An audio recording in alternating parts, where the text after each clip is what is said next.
տեսեք, երկար ժամանակ այսպես Ռուսաստանից կարծես թե փոխհրաձգության մեջ էինք եւ բոլորովին վերջերս քաղաքական հայտարարությունների ժամին ես առիթ ունեցա հնչեցնելու հակահայ մտքերից մի հսկայական փունջ, որը օրինակ արտաբերել էին Սերգեյ Լավրովը, արտաբերել էր Պեսկովը,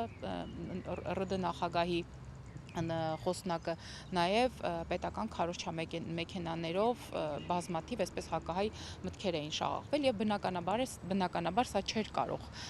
չազդել հայ-ռուսական հարաբերությունների վրա։ Մյուս կողմից մի ընդհանուր տարածված մոլորություն կա, երբ որ մենք խոսում ենք հայ-ռուսական հարաբերությունների մասին, չգիտես ինչու բոլորը դա բերում եւ տեղավորում են ՀԱՊԿ-ի հետ Հայաստանի Հանրապետության հարաբերությունների համատեքստում, բայց ես կցանկանամ նշել, որ ՀԱՊԿ-ի հետ հարաբերությունները բացարձակապես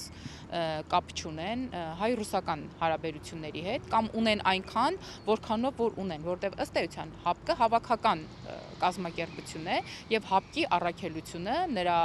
նպատակները կամ կանոնադրությունը կամ նրա գործունեության հիմնական ուղղությունները բոլորովին կապ չունեն հայ-ռուսական հարաբերությունների հետ, ում հետ մենք ունենք բազմաթիվ տնտեսական, ռազմական եւ դաշնակցային հարաբերություններ